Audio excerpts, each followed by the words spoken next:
বন্ধুরা আসসালামু আলাইকুম। বন্ধুরা, আমাদের হাসিনা খালাম্মা যিনি বাংলাদেশে শাসন ক্ষমতা ধরে রাখছেন সেই 2009 সাল থেকে, শুধু তিনি ধরে রাখেন নাই, তার সাথে আছে তার আওয়ামী লীগ দলীয় লোকেরা, তার উপদেষ্টা মণ্ডলীর লোকেরা, তার পার্লামেন্ট মেম্বারের সদস্যরা, তার এমপিরা সবাই আষ্টে পৃষ্ঠে ধরে আছেন বাংলাদেশের শাসন ক্ষমতা। বাংলাদেশের গণতন্ত্রকে নস্যাৎ করে দিচ্ছেন এই হাসিনা ম্যাডাম, যিনি নাকি বঙ্গবন্ধু শেখ মুজিবুর রহমানের কন্যা। আমি বুঝি না শেখ মুজিবুর রহমান সাহেব বঙ্গবন্ধু কিভাবে, তাকে হতে হবে বাংলাদেশ বন্ধু, কিন্তু তিনি বাংলাদেশ বন্ধু হতে পারেন নাই। তাকে বলা হয়েছিল বঙ্গবন্ধু, পূর্ববঙ্গ পশ্চিমবঙ্গ, মানে সেই ব্রিটিশ আমলের বঙ্গের বন্ধু আর কি উনি ছিলেন। তো যাই হোক, হতে পারে বঙ্গের বন্ধু। যাই হোক, উনি 1971 সালের যে যুদ্ধ হয়েছিল সে সময় কিন্তু উনি নিজে যুদ্ধ করেন নাই।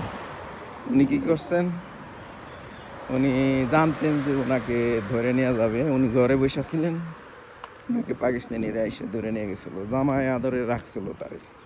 হ্যাঁ, জামাই আদরে তিনি ছিলেন 9 মাস। আর এদিকে যুদ্ধ করে বাংলাদেশের সাধারণ মানুষ মরছে। আমার বাবাই সরাসরি যুদ্ধ করে নাই, কিন্তু আমার বাবা রজব আলী শিকদার এলাকার ছেলেদেরকে যুদ্ধে যাওয়ার জন্য উৎসাহিত করছে এবং তাদেরকে যুদ্ধের সমর্থনে বিভিন্ন ধরনের সাহায্য সহযোগিতা করছে। আমার বাবা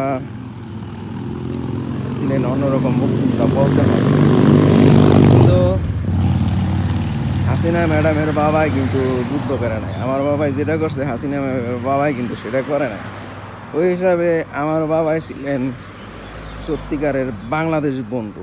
আমার বাবা ব্যাংকে চাকরি করছেন, অগ্রণী ব্যাংকে চাকরি করতেন, ঠিক আছে, অগ্রণী ব্যাংকে চাকরি করতেন। কিন্তু যাই হোক, সেই হুসেন শহীদ সোহরাওয়ার্দী সাহেবের লাঠিয়াল বডিগার্ড শেখ মুজিবুর রহমান চামে চামে চামে চামে চামে চামে আওয়ামী লীগের ভিতরে ঢুইকা ধীরে ধীরে ধীরে ধীরে পার্লামেন্টে ঢুইকা তিনি নাকি ওই পেপার ওয়েটার ছিঁড়ে মারছিলেন সংসদ স্পিকারের উপরে। সেই স্পিকার নাকি মারা গেছিল। এ হলো হাসিনা ম্যাডাম এর বাবা, বঙ্গবন্ধুর পরিচয়। তারপরে 71 সালে 9 মাস যুদ্ধের পরে সে বাংলাদেশে এসে কী করছিল, সে বাংলাদেশে আইসা বাংলাদেশের রাষ্ট্রপতিত্ব নিয়ে নিল, ভুয়া ইলেকশন একবার দিছিল। হ্যাঁ, তো যাই হোক, তারপরে রক্ষী বাহিনী গঠন করে বিরোধী দলের নেতা তাগো দূরে দূরে খতম করত। তার বাবা এইভাবে বঙ্গের বন্ধু হিসাবে তার চারিত্রিক বৈশিষ্ট্যের পরিচয় দিছেন সেই 72 সাল থেকে 75-এর আগস্ট পর্যন্ত। হ্যাঁ, তার মেয়ে আর কত ভালো হবে। সামান্য ছাত্রছাত্রীদের ডিমান্ড পুরা করতে পারে না, তাদের সাথে বসে আলোচনা কইরা এই যে কোটা কথাটা যে ই করব, মানে বাতিল করব, সেটা কিন্তু করে নাই। সেটা করা উচিত ছিল তার। কি দরকার এত কোটার? আওয়ামী লীগের মুক্তিযোদ্ধা তাদের নাতি নাতনিদের জন্য এত ধরনের সুযোগ সুবিধা রাখা, এই সমস্ত সুযোগ সুবিধা তো এখন আর মুক্তিযোদ্ধাদের নাতি নাতিরা পায় না। এই সমস্ত সুযোগ সুবিধা এখন পায় হলো আওয়ামী লীগের বর্তমান রক্ষী বাহিনীর লোকেরা। বর্তমান রক্ষী বাহিনী বলতে যারা হাসিনারে টিকায় রাখে, যারা হাসিনার কি বলে বিভিন্ন ধরনের কুকর্মের সহায়তা করে, তারাই হলো বর্তমানে আওয়ামী রক্ষী বাহিনীর লোক আর কি। তারাই আর কি বেশি উপকার পায় এই কোটা প্রথার মাধ্যমে। একজনের কাছ থেকে যদি 10 লাখ করে টাকা নেয়, তাহলে চিন্তা করেন একটা লোককে সরকারি চাকরিতে ঢোকানো বাবদ তারা কত টাকা ইনকাম করতে পারতেছে। তাদের ইনকামের রাস্তাটা বন্ধ হয়ে যায় যদি তারা কোটা বাতিল করে দেয়, ঠিক আছে? আর এই জন্যই তারা সেটা বাতিল করবে না। তারা জোর জবরদস্তি তারা ক্ষমতায় টিকে থাকবে, তারা ক্ষমতা ধরে রাখবে এবং জোর জবরদস্তি তারা কোটা প্রথাও বহাল রাখবে।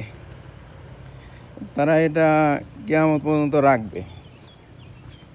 তারা ক্ষমতাও ছাড়বে না। তারা সামান্য কোটা বাতিলের জন্য যে আন্দোলন করতেছিল ছাত্রছাত্রীরা, যে প্রাণ দিল, 100-এরও বেশি যুবক ছেলেমেয়ে প্রাণ দিল, তাদের তাদের তাদের প্রতি তার কোনো দরদ নাই। তাদের প্রতি তার কোনো দরদ যদি থাকতো তাহলে পুলিশ দিয়ে তাদেরকে হত্যা করতো না। ভারত থেকে এই খুনিদেরকে বাংলাদেশে নিয়ে আসতো না। খবর পাওয়া গেছে বাংলাদেশ থেকে, ভারত থেকে খুনিদের নিয়ে আসছে।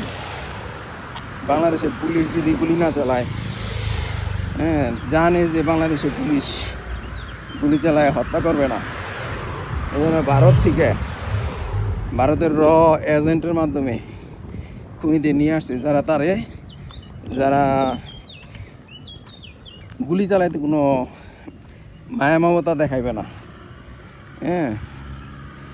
যাতে সুন্দরভাবে হত্যাযজ্ঞ সম্পন্ন হইতে পারে। সেই জন্য তারা ভারত থেকে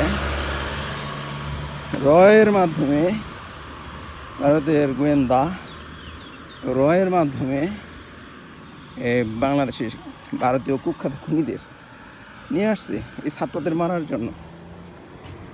এই হলো বঙ্গবন্ধুর কন্যার প্রকৃত চারিত্রিক বৈশিষ্ট্যের পরিচয়। এখন বাংলাদেশের এই যতগুলো যুবক ছেলে, কোটি কোটি যুবক ছেলে মেয়ে মারা গেল, মেয়েও মারা গেছে, এদের প্রাণ কি তুমি দিতে পারবা? এদের প্রাণ দিতে পারবা না। তো যাই হোক, তোমার বাবারে হত্যা করছিল বাংলাদেশের কিছু ভ্রষ্ট সৈনিকেরা, এরা অপরাধ করছে, তারা বিচারের কাঠগড়ায় দাঁড় করাইতে পারতো, তারা সেটা করে নাই। তারা এটা ভুল করছে।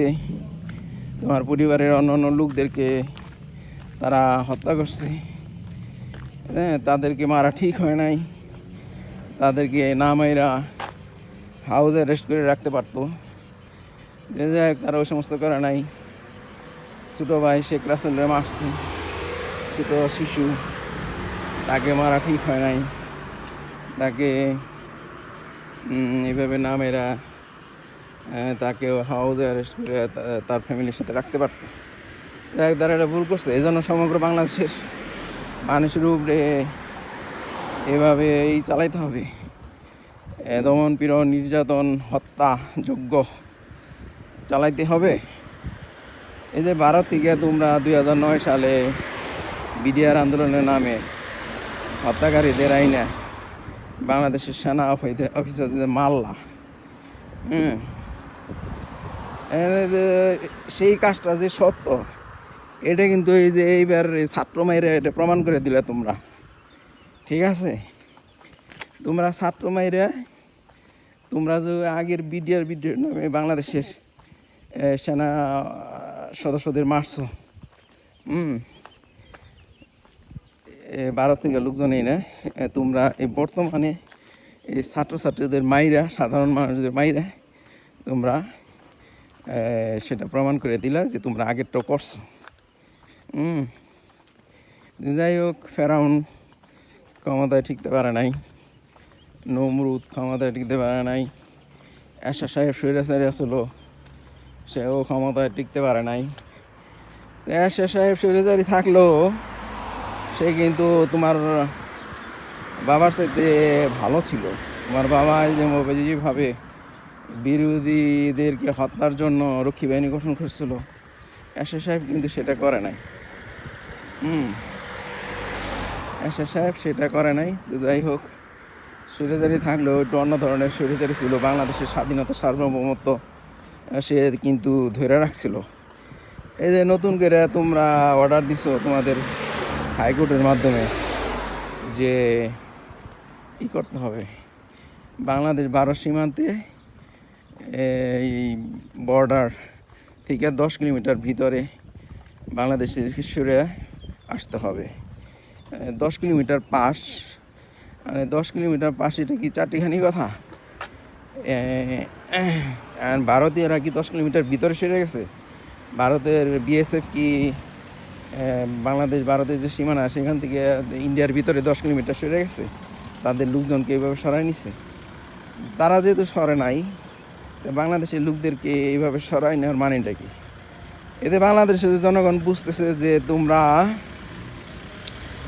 এই কয়েকদিন আগে সফর করে নরেন্দ্র মোদীর লগে সাক্ষাৎ করে এই হুকুমত নিয়ে আসছো যে বাংলাদেশ ভারতের সীমান্ত থেকে 10 কিলোমিটার ভিতরে লোকজন সব সরাই নিতে হবে। তোমরা তাদের অর্ডার মতো কাজ করতেছো। তোমরা তোমাদের আওলিক কোর্ট আর কি, সুপ্রিম কোর্ট যেটা বাংলাদেশে, এই আওলিক কোর্ট এর মাধ্যমে তোমরা সেই রায় দিয়ে দিছো। যাই হোক, এইভাবে কিন্তু বাংলাদেশের জনগণের ক্ষতি তোমরা করতেছো।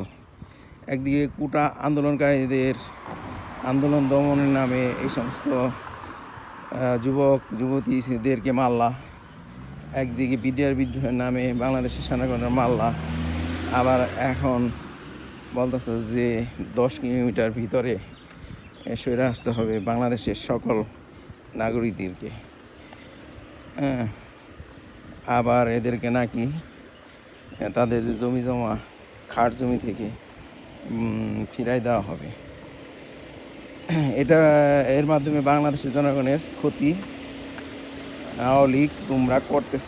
তো যাই হোক, এভাবে আর ক্ষতি করো না। বাংলাদেশের জনগণ এটা মাইনা নিবে না। বাংলাদেশের জনগণ খেপে গেছে। কার্পো দিছ, তাতে কি হয়েছে? কার্পো তোমাকে কেয়ামত পর্যন্ত রাখন লাগবো। কার্পো কেয়ামত পর্যন্ত রাখন লাগবো। কারণ বাংলাদেশের জনগণ এখন আর ঘরে বসে থাকবে না। যেহেতু তোমরা স্কুলের ছাত্রছাত্রীদের মারছো, মাইরে ফেলাইছ, এবং তোমাদের রক্ষী বাহিনীর লোকদেরকে বিভিন্ন ধরনের অস্ত্র থানায় পাঠাই দিছ। থানায় অস্ত্র পাঠাই দিছ। তোমাদের রক্ষী বাহিনী, তোমাদের আওয়ামী লীগ রক্ষী বাহিনীর লোকেরা সেই অস্ত্র থানায় থেকে নিয়ে সাধারণ মানুষদেরকে, সাধারণ ছাত্রছাত্রীদেরকে হত্যা করেছে, হত্যা করবে সামনে। এত সব কুকর্মের মাঝে তোমরা টিকা থাকতে পারবা না। কার্ফু দিলে কি হইব? কার্ফু করতে করতে সাধারণ সৈনিকেরা হয়ে যাবে, দিশাহারা হয়ে যাবে। তখন সাধারণ সৈনিকেরা সাধারণ জনগণের উপরে না ধরে তোমার দিকে অস্ত্র ধরবো, তোমার এমপিদের দিকে, তোমার সংসদ সদস্যদের দিকে, সবাইকে অস্ত্র ধইরা তোমাদেরকে মানে অ্যারেস্ট করে সব ক্ষমতা নিয়ে নিবে বাংলাদেশের সাধারণ জনগণ। বাঙালি ছাত্রছাত্রীরা রক্ত দিয়া প্রমাণ করে দিল, জীবন দিয়া প্রমাণ করে দিল যে বাংলাদেশে যা ইচ্ছা তাই করতে পারবা না। বাংলাদেশে যা ইচ্ছা তাই করা চলবে না। বাংলাদেশের স্বাধীনতা সার্বভৌমত্বের দাম আছে। বাংলাদেশে তারা ক্ষমতায় থাকতে পারবে না যারা অন্য দেশের হুকুমে বাংলাদেশের ভিতরে বিভিন্ন ধরনের কুকর্ম করতেছে। হ্যাঁ, কয়েকদিন আগে হাসিনা ম্যাডাম চায়না গেছিল।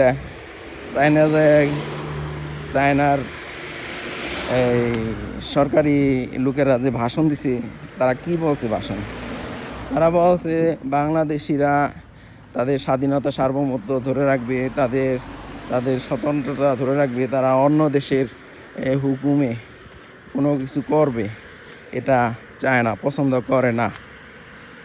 তারা সরাসরি বুঝাই দিছে, কিন্তু তুমি তারপরে তো বুঝো না, তোমার উপদেষ্টা মণ্ডলীরা তারপরেও বুঝে না। হ্যাঁ, তোমাদের কর্মীরা, তোমাদের অন্যান্য মন্ত্রী মিনিস্টার, সংসদ সদস্যরা কেউ বুঝে না, আর বুঝবেও না। বুঝবে তখনই যখন বাংলাদেশের জনগণ সব কিছু নিয়ে নিবে। তোমরা আর ক্ষমতায় থাকতে পারবে না, তোমাদের দিন শেষ। কারফু দাও, যাই দাও, বাংলাদেশের জনগণ আর তোমাদেরকে গ্রহণ করবে না। তোমরা বাংলাদেশের জনগণের পক্ষে কাজ করতেছো না, বাংলাদেশের জনগণের পক্ষে, সাধারণ জনগণের পক্ষে তোমরা কাজ করতেছো না। তোমরা কাজ করতেছো তোমাদের নিজেদের স্বার্থের পক্ষে, তোমাদের নিজেদের দলের পক্ষে কাজ করতেছো। তোমরা ভারতের মোদির পক্ষে, ভারতের রয়ের এজেন্ট তোমরা। ভারতের রয়ের এজেন্টদেরকে বাংলাদেশে নিয়ে আসছো, বাংলাদেশে আইনা বাংলাদেশের ভিতরে তাদেরকে অফিস করে দিছ। যা বাংলাদেশের সাধারণ জনগণ কোনোভাবেই মেনে নিতে পারে না। আশা করি তোমরা বুঝতে পেরেছো। আওয়ামী লীগ, হাসিনা লীগ এবং অন্যান্য কি বলে তোমাদের রক্ষী বাহিনীর লোকেরা বুঝতে পেরেছো। এ পর্যন্তই, সবাই ভালো থাকবেন। আল্লাহ হাফেজ।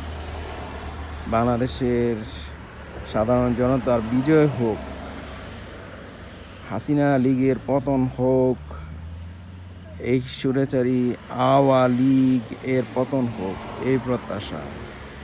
আল্লাহ হাফেজ। আসসালামু আলাইকুম।